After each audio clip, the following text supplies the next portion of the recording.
Ассалаумағалейкум, құрметті көрермендер, салық төлеушілер. А, Бүгін міне сіздерге жаңағы 910 нысанның оңайлатылған декларация бойынша 2025 жылдың екінші жартыжылдығын қалай толтыру керек, тез және ұқыпты, соны көрсеткім келіп тұр.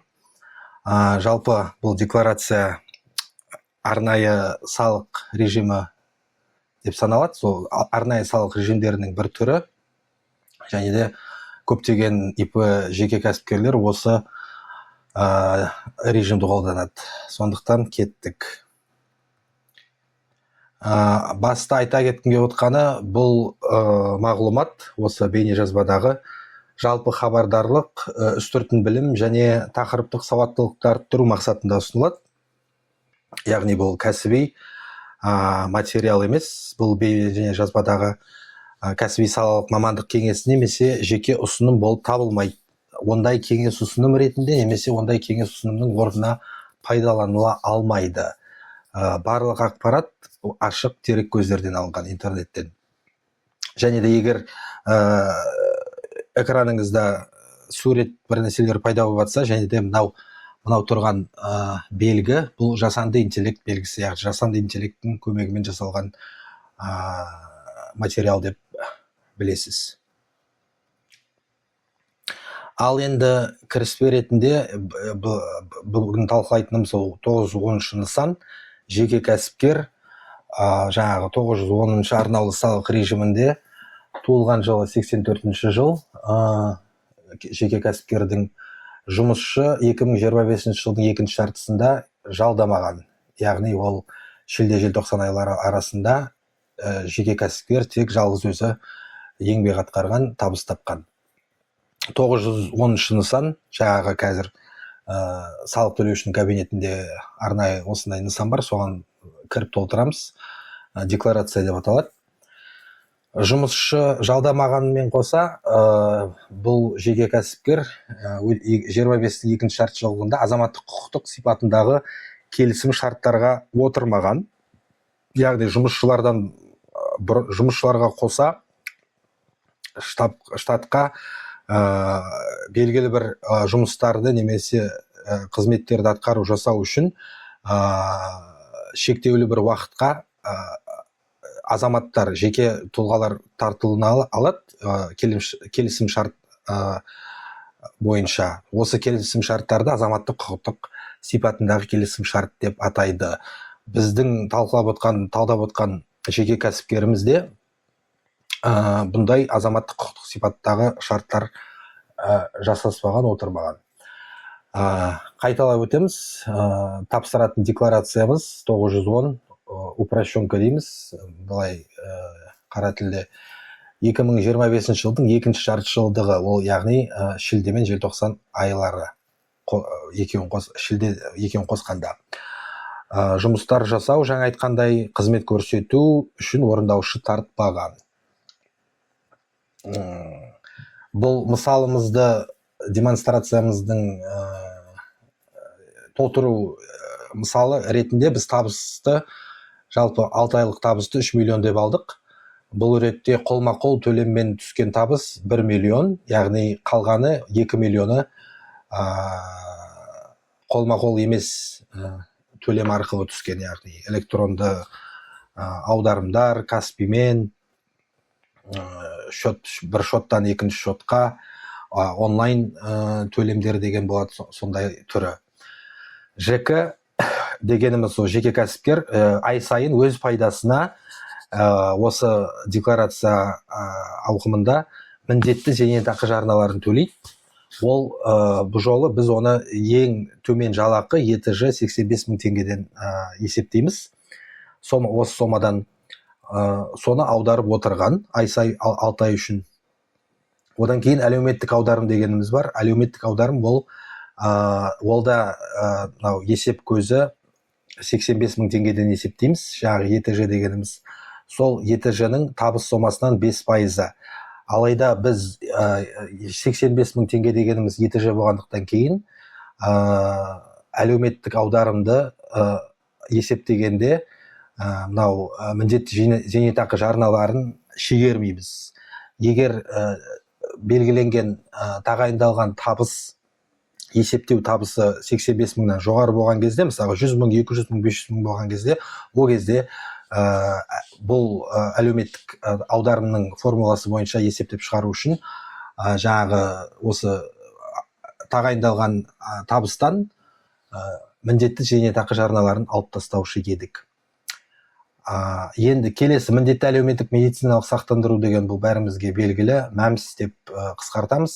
Бұл жарналарында ай сайын төлеп тұру керек жеке кәсіпкер өз атына, өйткені өз атына, тек қана өз атына, жұмысшылар болса жұмысшыларының атына да аударып отырар еді, бірақ бүгін біз қарастырып отқан жұмысшы жоқ. Жеке кәсіпкер жалғыз өзі жұмыс істеген, кәсіппен айналысқан. Бұның есептеу жолы ол 1/4 еселенген ең төмен жалақының 5%, яғни мына формула бойынша. Бұл формула бойынша осы жерде дереу есептеп кеттім мен. Ол 1/4 көбейтілген 85 мың, соның 5%, бұл 5950 теңгеге тең. Бұны ай сайын төлеп отыру керек, яғни өткен айға, яғни мысалға шілденің сомасын, осы мәмс жарнасын келесі айда төлеу керек, және осы логика бойынша қайталана береді. Яғни желтоқсандікін келесі жылдың, яғни осы үстіміздегі жылдың қаңтарында төлеген болу керексіз. Әрі қарай жалғастырайық. Запастар деген ұғым бар 910 декларацияда. Бұл ұғым жалпы запастар дегеніміз сатуға, сондай-ақ өндірістік процесте әкімшілік мақсаттар үшін немесе жұмыстарды орындау, қызметтерді көрсету кезінде пайдалануға арналған активтер. Енді бұл запастар көріп отырсыздар, кесте түрінде берілді. Берілген жеке кәсіпкер тауарлармен айналысады, атауы тауарлар, және жарты жыл ішінде салық кезеңі басындағы құны миллион теңге болған, яғни ол жаңағы бірінші ай шілденің басында миллион теңге бағасындағы құны миллион теңгелік тауарлар болған қорында қоймасында, және жарты жыл ішінде шілде желтоқсан арасында кірістер болған, кіріс миллион теңгеге тең болған. Онымен қоса шығыс та болған, яғни тауарлар сатылады ғой енді. Сатылған тауарлардың құны 1.700.000 теңгеге тең болған. Одан кейін енді бұл қарапайым математика ретінде салық кезеңі соңында, яғни желтоқсан айының, яғни фискалдық жылдың соңында желтоқсан айы қалдық 300 мың болған теңгеге. Яғни қалған тауарлардың сомасы құны 300 мың теңге. Бұл қалай есептеледі? Миллион кіріс, бастағы миллион, 6 ай бойынша кіріс болған 1 миллион, 2 миллион шығады, одан шығыс болған, яғни сатылған тауарлардың құны 1.700.000, 2 миллион минус 1.700.000, ол 300 мыңға тең. Осы, яғни бұл, тағы да қайталап өтейін, бұл яғни тек қана жаңағы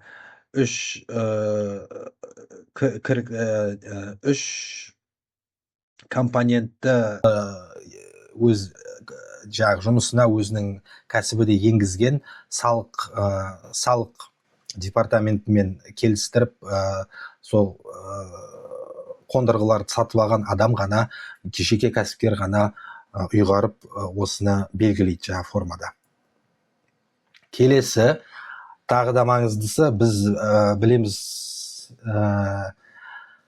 бұл жарты жылдық декларация болып табылады, есеп беру, және де қазіргі үстіміздегі беріп отқан есебіміз, бұл өткен жылғы 2025-тің екінші жарты жылдығы, биыл және 15 ақпан, келесі жылдың, яғни 26 жылдың 15 ақпанына дейін тапсырылу керек. Алайда 15 ақпан жексенбі болғандықтан кейін демалыс күні бұл автомат түрде келесі жұмыс күніне ығыстырылады, ол 16 ақпан. Яғни бүгін, қазір мен осы жазбаны жазып отқан күнім 15, ертеңде осы нысанды толтырып тапсыруға әлі де уақытыңыз бар. Келесі, осы айтылған мәліметтер негізінде жаңағы нысанды толтырамыз. Екінші жартыжылдық үшін айта кетерлігі тағы да маңызды нәрсе, нысанның барлық 4 парағы толтырылмайды. Мысалы, мынау егер ЖК, жаңағы жеке кәсіпкер оңайтылған декларация негізінде салық режимін қолданса, бұл иә. Осы режимде отырған жеке кәсіпкер жалдамалы жұмысшылар болмаса, оны айтып өттік, жұмысшы жалдамаған 6 айда ақысы шарттары бойынша жеке тұлғаларға еңбек ақы төлемеген болса, бұл талапта орындалып отыр. Өйткені біз жаңа айттық, азаматтық құқықтық сипатындағы келісім шарттар жасалмаған. Онда бұндай кәсіпкер 910 нысанның мен маркермен белгіледім, 003, 004, 006 жолақтарын бос қалдырады. Оған қоса, сондай-ақ жеке тұлғалардың есептелген кірістері деген бөлім бар. Қызметкерлердің кірістерінен бірыңғай төлемді есептеу деген бөлім бар. Бәрін мына жақта скриншоттарын қойып қойдым. Жеке тұлғалардың жеке табыс салығын және әлеуметтік төлемдерін есептеу деген бөлім бар. Бұлар санмен белгіленген. Бұлар 910.0016 мен 910.0025 арасы. Ал енді ақырында бұл 4 беттік нысаннан бұрын қосымша бұған тағы да 910.01.02.03 деген қосымшалар бар. Бұлар кім үшін? Бұлар жеке кәсіпкер жаңағы жұмысшы жалдаған, яғни келісім шарт бойынша штатқа жұмысшы алған, немесе ақысы шарттары бойынша белгілі бір жұмыс пен қызметтерді орындау мақсатында атқарушы орындаушыларды тартқан болса, осы қосымшалар толтырылады. Ал біздің жағдайда, біздің мысалда ол қосымшалар бос түрінде, яғни толтырылмай жіберіледі. Келесі, бұл жалпы ақпараттық үшін есеп шот деген, яғни бухгалтерлік есеп жүргізбейтін білет шығарсыздар, білмесеңіз біліп отырасыздар. Яғни осы 910 нысан бойынша жеңілдетілген, оңайлатылған декларация режимінде бухгалтерлік есеп жүргізу міндетті емес. Яғни ол не деген сөз? Бухгалтерлік қызметкерді жұмысқа алу, немесе оның қызметін ақылы болсын, ақысыз түрде болсын пайдалану қажет етілмейді. Бірақ олай болғанның өзінде де кейбір салық тіркелімі деген ұғымдар бар. Бұл салық тіркелімдерін жасап отқан абзал. Неліктен? Өйткені сіз өзіңіз үшін кіріс шығыс, не сатылды, не сатылмай қалды, мысалы бағалардың өзгерісі, инфляция деген жағдаяттар сол сияқты, мысалы жаңағы берешектеріңіз бар, аударым жарналарыңыз бар, төлеп отырады. Солардың бәрін жазба түрде өзіңіздің, яғни келешекте қарап біліп отыру үшін, яғни есеп жүргізу үшін өз бетіңізше, бухгалтерсыз. Және де егер де мысалға бір жағдайлар болып қалған кезде, мысалға камералдық тексеріс болса, яғни салық департаментінен тексеріс келсе, сізге ал көрсетіңіз, қандай қозғалыс болды, жеке кәсіпкер екенсіз, не сатып, не өңдеп, қандай қызмет көрсетесіз, есептемелеріңіз қайда деп сұраса, осы сізде дайын тұрады да, мінекей деп бәрін көрсете саласыз. Сондықтан осындай салық тіркелімдерін ұстап жасап отқан абзал. Мен мысал ретінде келтіріп отқаным осы бүгінгі қазір тапсырмақ болып отқан нысанымызда қолданылатын мәліметтер, яғни сандар, сомалар және аударымдар мен жарналар, ол МЗЖ, ЖМЗЖ деген. Оны қазір алда келесі слайдта мен сіздерге не деген екен түсіндірем. Осындай мысалға қарап танысуыңыз қалады, жалпы бетіп өзімен өзі ақ түсінікті не екені жасап отқан жөн. Және де мынау бұл Қазақстан Республикасының салық кодексінен 2025 жылға актуалды болған осы талаптар, салық тіркелімдерінің түрлері, оларды қалай әзірлеу керек, қандай талап бойынша, қандай ережелері, өзінің шаблондары бар. Ал әрі қарай кеттік. Келесі, енді жағы нақты осы нысанымызды толтыру үшін есептемелерге өтеміз. Жаңа айтып өткендей 3 миллион теңге табыс түскен жеке кәсіпкерде 6 ай ішінде. Бұл 3 миллион теңге жарты жылдық табыс сомасы, сонымен қатар салық салу объектісі болып табылады. Салық салу объектісі дегеніміз ол осы сомадан салық салу объектісінен жаңағы мемлекет пайдасына төленетін, бюджетке төленетін, яғни салық департаментіне салық жарналары, яғни ол процент пайыз түрінде келтіріледі. Міне салық мөлшері оңайлатылған декларация бойынша ол 3% болып табылады. Ол екіге бөлінеді. Іші құрамдас, жартысы жеке табыс салығы болып есептеледі.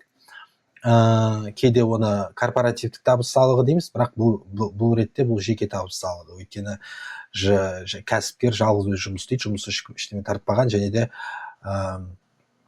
шетелден ешқандай тауар алып кіргізбеген, не дейді, қосымша құн салығын төлемейді, қосымша құн салығын төлеуші ретінде тіркелмеген. Екінші бөлігі ол 1,5% болды, әлеуметтік салық. Осы 3% болып есептеледі, екіге бөлініп. Келесі, бұл жағы ортақ жалпы түскен табыстан төлейтін салық міндеттемелері. Оған қоса жеке кәсіпкер өз атынан ай сайын 6 ай бойы, және де 6 айдың сомасы қорытындысы ретінде өз атына жағы әлеуметтік аударым төлемдерді өткізіп төлеп отыру міндетті. Ол міндеттемелер ретінде есептеу төлем көзі ретінде мен қазір 85 мың теңгені алып отырмын. 85 мың теңге дегеніміз бұл ең төмен жалақы. Осы сомадан төмен жалақы өзіне жеке кәсіпкер тағайындай алмайды. Жоғары тағайындауына болады, кірісіне, табысына байланысты.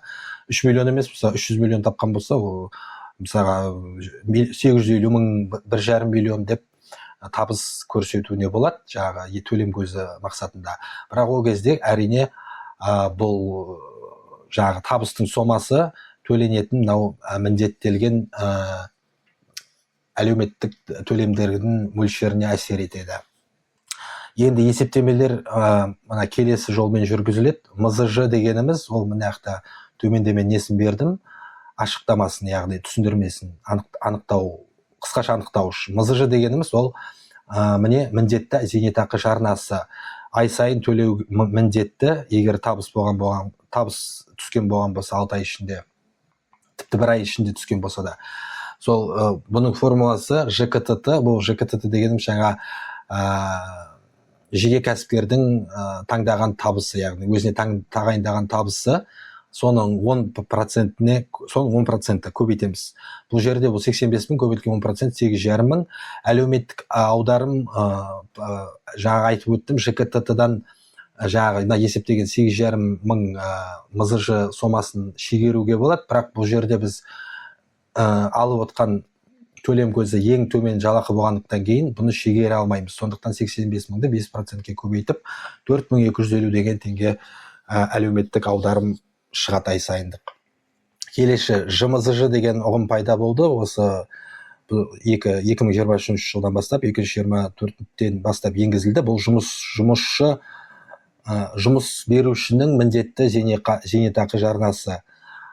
Бұл яғни МЗЖ сіздің жалпы табысыңыздан, жалпы жалақыңыздан алынып отыратын болса, ЖМЗЖ жұмыс берушінің қалтасынан шығады. Бірақ бұл жақта жұмыс беруші деген ұғым жоқ, бұл жеке кәсіпкер, сондықтан ЖМЗЖ-да міндетті түрде жеке кәсіпкер өз атына, өз пайдасына аударып отырады. Бұның мөлшері 2,5%.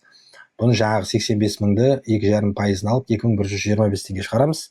Келесі МәмСЖ, бұл дегеніміз міне міндетті әлеуметтік медициналық сақтандыру жарнасы. Бұл да жаңағы өзіміздің денсаулығымызға, мемлекетке, яғни мемлекеттік ем-шара жүйелеріне жүгінетін кез туған кезде осы МәмСЖ-ны төлеп төлеуіміздің арқасында біз мемлекеттен медициналық көмек жәрдем ала аламыз. Бұның формуласы стандартты 1/4 еселенген ЕТЖ деген жаңағы 85 мың, соның 5% есептеп шыққан кезде бұл 5950 теңге болады. Айта кетерлік бір маңызды жайт, бұл 5950 теңге қандай жағдай болса да табысқа қарамастан табыс болсын болмасын төленуі міндетті. Егер сіз жеке кәсіпкер ретінде осы 910-да режимде тіркелген болсаңыз, табысыңыз тіпті 0 болса да ай сайын төлеп отырасыз бұны. Жаңағы қорғау, медициналық сақтандыру қорына атына аударып отырасыз. Ал мына МЗЖ, АА, ЖМЗЖ бұларды төлеу міндетті емес. Яғни сіз төлеуге құқылысыз, бірақ төлеуге міндетіңіз жоқ. Қандай жағдайда? Табыс болмаған жағдайда, яғни табыс 0-ге тең болған кезде. Келесі, мына жерде көрсеткеніміз АЕК дегеніміз жалпы біліп жүрсін деп бердім сізге. Ол айлық есептік көрсеткіш, орысшасы МРП, минимальный расчетный показатель. 85 мың жаңағы ең төмен жалақымыз, және де мына жағы зейнетақы, әлеуметтік аударымдарды есептеу интервалы көрсетілген. Максималды 4.250 мыңнан минималды 0-ден есептелінеді, ал әлеуметтік салық максималды 595 мыңнан минималды 0-ден есептелінеді. МСЖ болса, айтып өттім, бұл тұрақты. Қандай табыстың сомасына қарамастан 0 болғанның өзінде де 5950 теңге ай сайын төлеп тұру міндетті. Ал енді осы оңайтылған декларацияның нысаны, формасын өзін толтыруға көшейік. Жаңағы түсіндірмесін өткізіп жүрмін. ЖСН бірінші бөлік, бірінші бетінің, міне қарап отырсыздар, нысан 910 бет 01.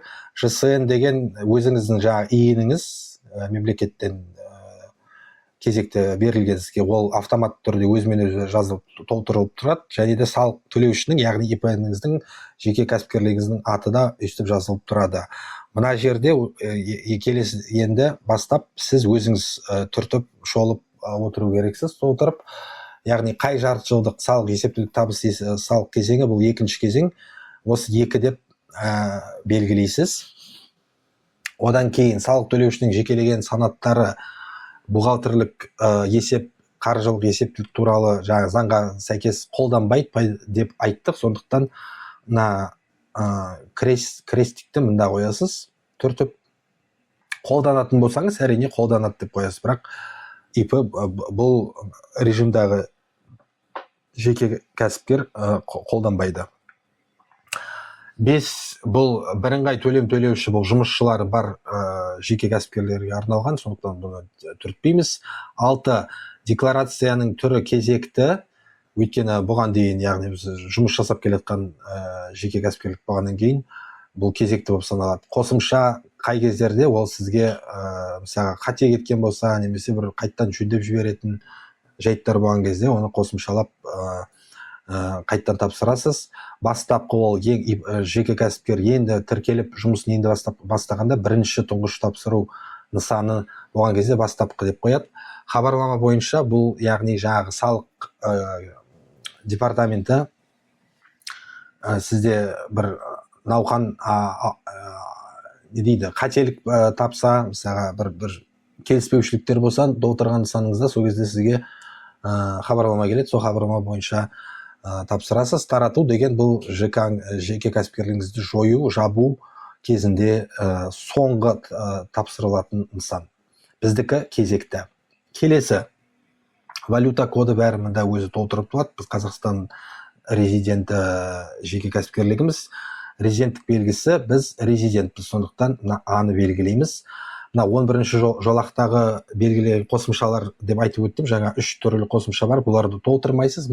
Бұлар түртпейсіз, өйткені бізде жеке кәсіпкер жалғыз өз жұмыс істейді. Келесі, мынау білім бөлім салықтарды есептеу. Бұл жерде жаңағы айтып өткен кіріспеде алдайда түскен табысты толтырасыз. Жаңағы 3 миллионды одан әрі бұл жүктеледі, қолма-қол ақшасыз есеп айырысу кезінде алынған табыс. Яғни қолма-қол ақшасыз дегеніміз, яғни бір қолдан екі қолға көшкен ақша емес, жаңағы электронды түрде аудармалар түрінде, Каспий арқылы болсын, халық болсын, форте болсын, Центр кредит, басқа банктар болсын, немесе онлайн төлем, пост терминал, ККМ терминалдарды арқылы болсын, солар жатады.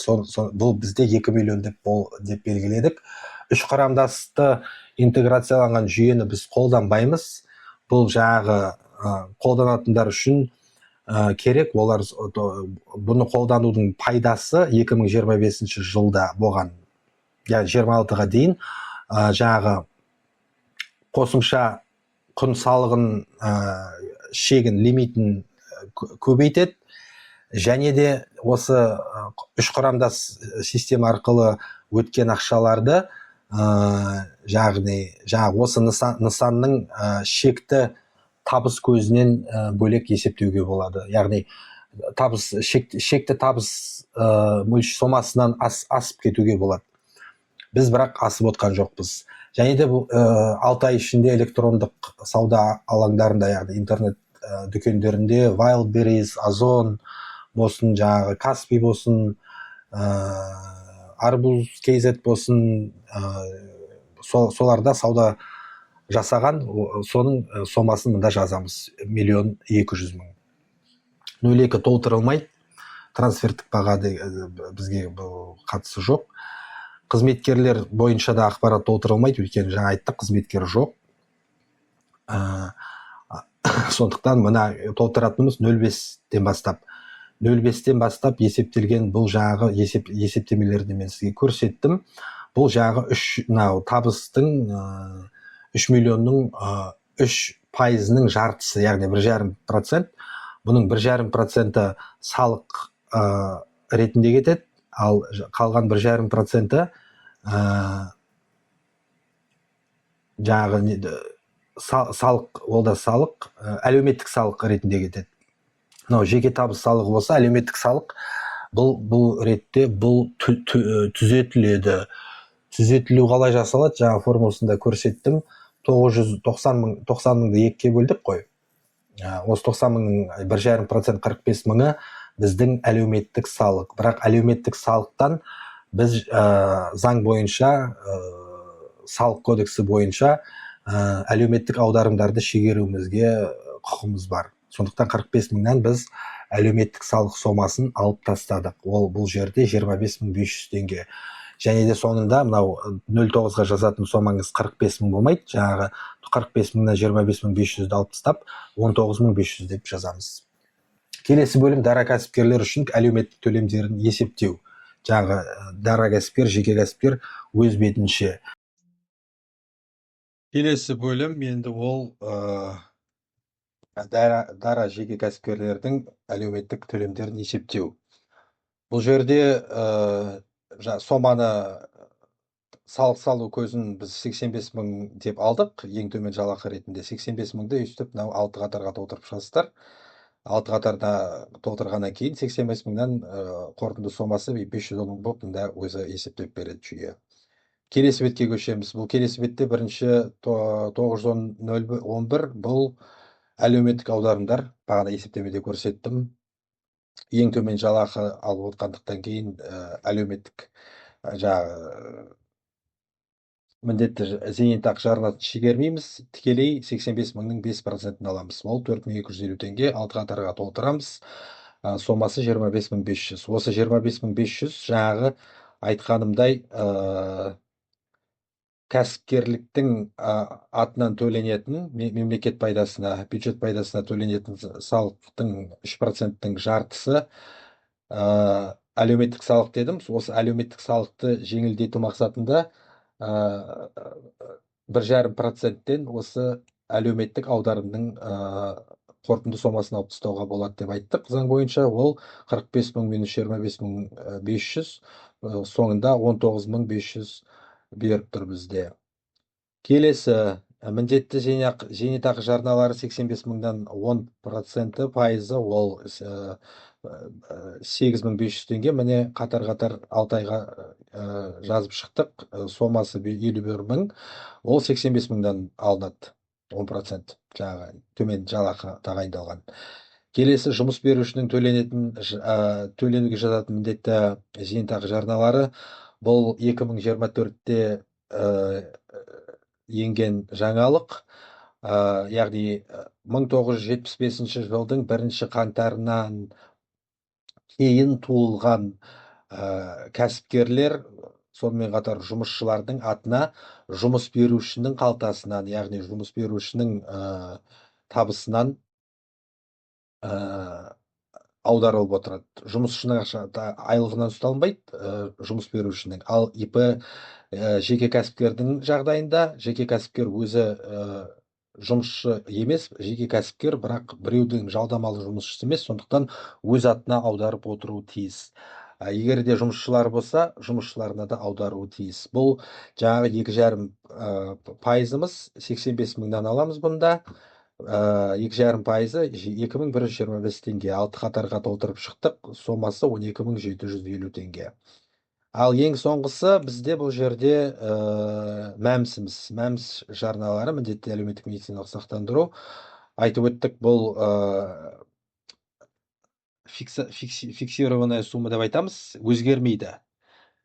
ИП-ңіз болса, осы салық режимінде болсаңыз, 9-10 оңайтылған, міндетті түрде төлейсіз. Кез келген азамат бұны, кейбір пенсионерлер болсын, жасына байланысты солардан тыс азаматтардың бәрі төлеуге міндетті.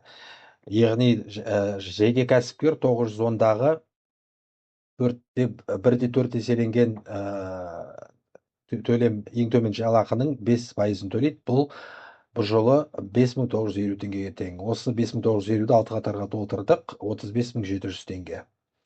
Әр қарай жеке тұлғалардың есептелген кірістері, қызметкерлердің кірістері, жеке тұлға, жеке табыс, әлеуметтік төлемдер, бұларды толтырмаймыз, өйткені өзіңіз түсініп отқандай, бізде жұмысшы жоқ бұл кәсіпкерде. Мынау тармақтың бөлімнің жалғасы бұл жерде толтырылмайды. Енді запастар туралы мәлімет, запастар болған болса, болды бізде, бірақ біз 3 құрауышты интеграцияланған жүйені қолданатын жеке кәсіпкер емеспіз, тіркелмегенбіз. посымыз, ККМ-мыз арнайы тауарларды және ақша кіріс шығысын қадағалап бақылайтын жүйе орнатпағанбыз, сондықтан бұл жерде ештеме толтырмаймыз. Келесі 910-027, бұл дара кәсіпкердің орналасқан орны бойынша аудандық маңызы бар қала болсын, кент, ауылдық округ, соның сәйкестендіру нөмірін толтырасыз. Басқан кезде тізім шығады, терезе шығады, сол терезеден іздеу жолағына өз ауылыңыз, қалаңыз, округіңіз, мекен-жайыңыздың атын жазасыз да, дұрысын таңдап басасыз үстінен, сол кезде соның мекен-жайға тағайындалған сәйкестендіру нөмірі мына жақтан шыға келеді. Мынау жолда бұл жеке кәсіпкердің аты жөні тегі үлкен әріптермен жазылып шыққан. Келесі толтыратын соңғы жолымыз, ол орналасқан орны және тұрғылықты жері бойынша кәсіпкердің мемлекеттік кірістер органдарының коды. Сіз Қазақстанның резиденті болып, осындай 910 бойынша жеке кәсіпкер болсаңыз, осы тізімнен таңдап аласыз. Махат болсын, Шәуілдір болсын, Шалқар болсын, Атбасар болсын, Шиелі болсын, Ұзынағаш болсын, Сұлутөбе болсын, Үштөбе болсын, Қатонқарағай болсын, әйтеуір қай жақта болсаңыз да өзіңізді сол әр орналасқан орын бойынша және тұрғылықты жер бойынша өзінің ресми кодтары бар, соны таңдап осыға дұрысын таңдап басып шығарасыз. Осы болды біздің бүгінгі жазбамыз, осымен тәмам. Сіздерге осы 910 нысан формаларыңызды сәтті, қатесіз толтырып уақытылы жіберулеріңізге тілектеспін. табыстарыңыз көбейе берсін, Қазақстанда бизнес, кәсіпкерлік дами берсін, еліміз өсіп, байып, жақсылық, молшылық, бақытқа кенеле берсін. Рахмет назарларыңызға. Сау болыңыздар.